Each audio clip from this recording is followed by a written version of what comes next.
Shalom and greetings. Hello, welcome to the channel. This is Wanda. This is Diaspora Connect. Thank you so much for tuning in.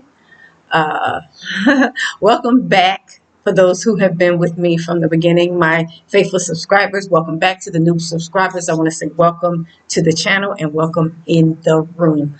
So today, I wanted to do a video and I want to talk about birthright citizenship in America. Birthright citizenship in America, the 14th Amendment. And this is something that I did not really realize myself until Trump mentioned it, that the 14th Amendment was put in place and set up for the children of slaves. So for my descendants, my ancestors, uh, um, that is what the 14th Amendment was set up for us, for the children of the slaves. So when we were born in America, which was a land we were brought to on slave ships. So when our ancestors' children and we were born, any of the children of the slaves were born, we would have birthright citizenship. So that's initially how the 14th Amendment was set up in America. It was initially for the children of slaves. So I did not even know that. Like, I thought that birthright citizenship was for anyone who is born in America and anyone who, relocated or repatriated there over a certain period of time, they can become citizens, which it had been used for that. But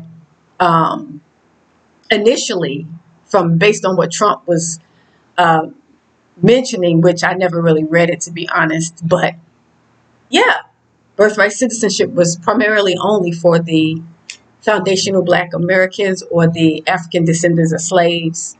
So yeah, it was really just for us. So all the other foreigners that relocate, repatriate, go to America, they were benefiting from that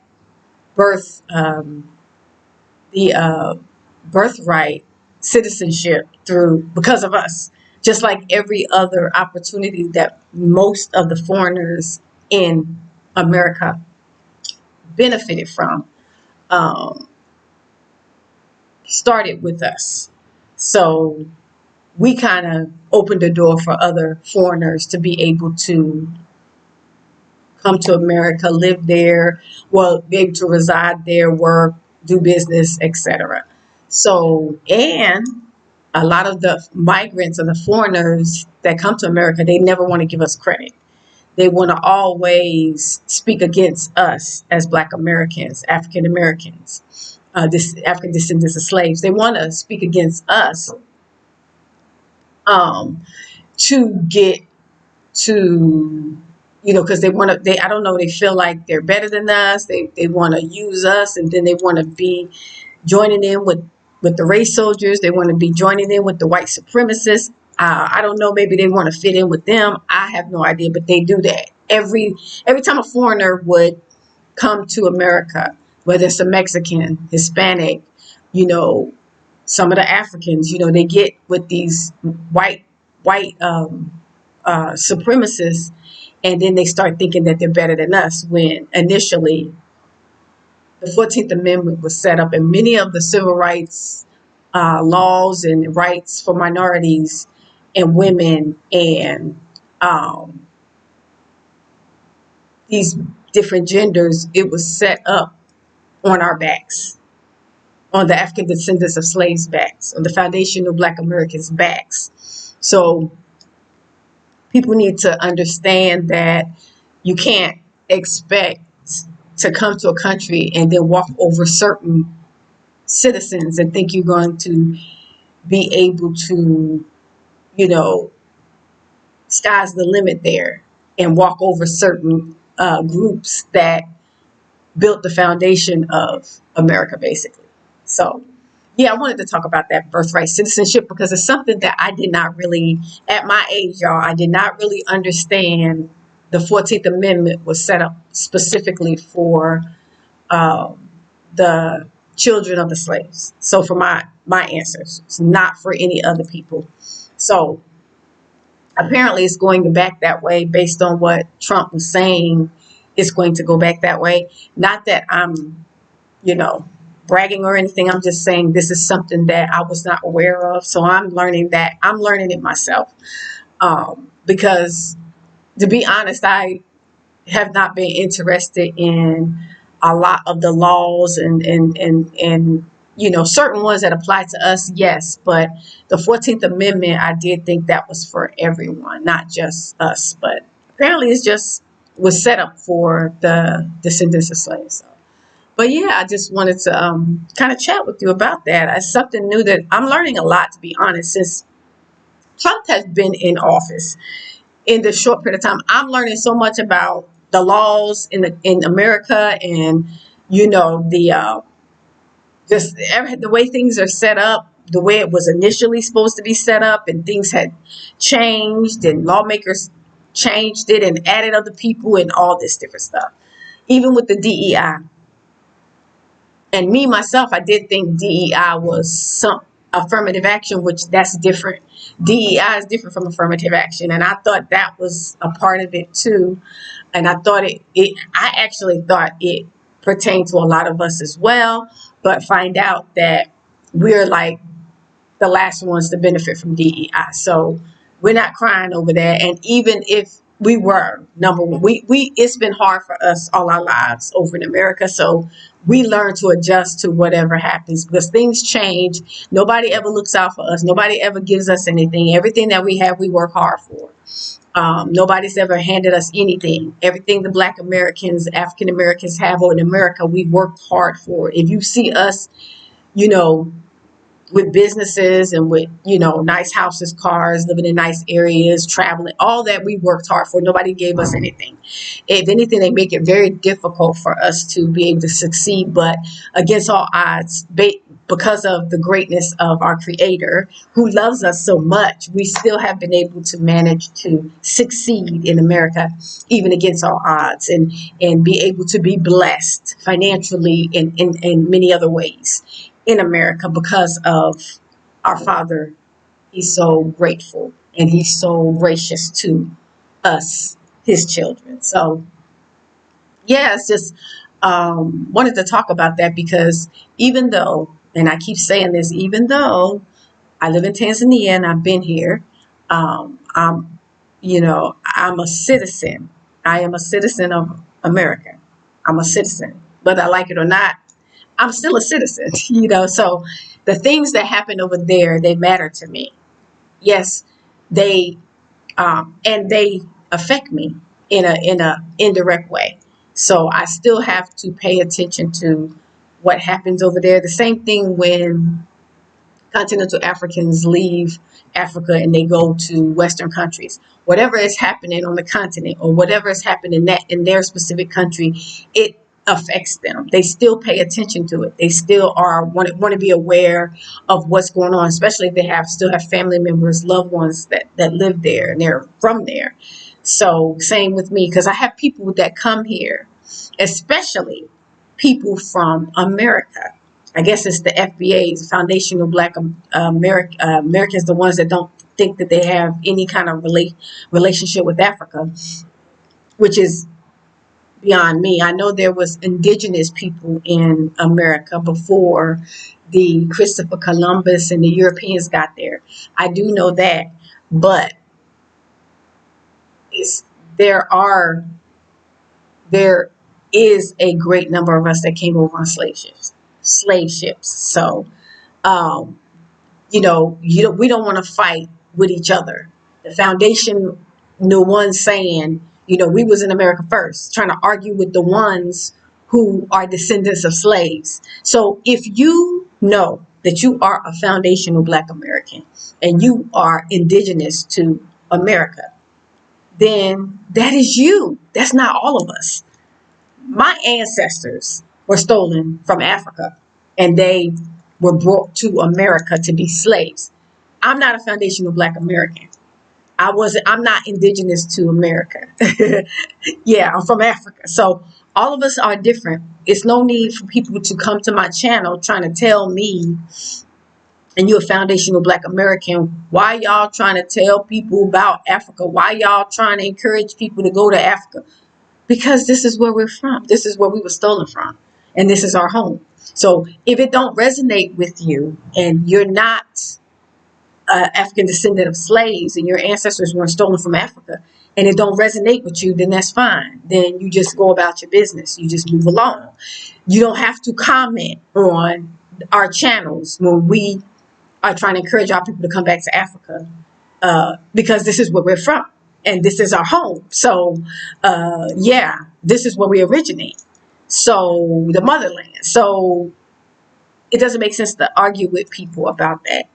If you are happy with the fact that you are indigenous to America and that's your home and that's everything to you, then that's fine. You stay over there with them, fight against the white supremacist race soldiers for everything you want, and you continue to fight. I'm done fighting. I'm done with all that. Like I'm done fighting. I'm done marching. I'm done doing all this stuff. Yeah, I'm done with all that stuff. The only thing I'm doing is encouraging people. If you're interested and you are feeling a call, a tug, and you got a download, spiritual, spiritual desire, the Father spoke to you, telling you you need to leave. Those are the ones I'm talking to, not the ones who are convinced that America is their home. So this channel and this information is not for you. You can watch it and you can listen, but it's not for you to argue and try to convince me that I shouldn't encourage my brothers and sisters in America to come out and live a more peaceful life. Come to Africa where everybody look like you. Come over here where it's more economical to live. Yes, you have issues and it's not perfect, but survival and being able to feed yourself and clothe yourself and have a shelter, this is a better place, because I don't want you staying in America and you living in your car and it's 0 degrees below zero and you living in your car. In America, when you can come to Africa and you can actually still be able to afford a place to live, a roof over your head. That's what it's getting down to, because I've seen so many people living out their cars, their vans, buses, all this camping outside, and it's too cold for that. Like, you can get sick. It's just not safe, and it's not the healthiest thing because it's too cold. If it was a warm tropical climate, then that's okay, but it's entirely too cold. So yes, I am encouraging my brothers and sisters for a better life, for healthier food, fresher air. Move back to somewhere where you can, the value of your money is still pretty good. The value of the US dollar is still good. You can find many countries that still holding the value of the US dollar, where you can find a nice place to live. You can eat fresh food, breathe fresh air, and you can live in peace. You don't have to worry about false flags and fake tampering with your food and all kind of stuff that's going on in America. So you don't have to deal with that if you don't want to.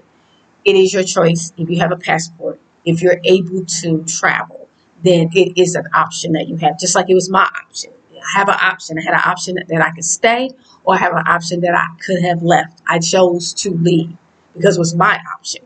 So you have options as well, and take advantage of those, especially when you're looking to see how things are going, the trajectory of the way the country is going, America's going. It's not looking good in terms of your freedoms, in terms of you having the freedom to travel, in terms of the safety of your land that you maybe brought or built a house on. They can change laws whenever they get ready.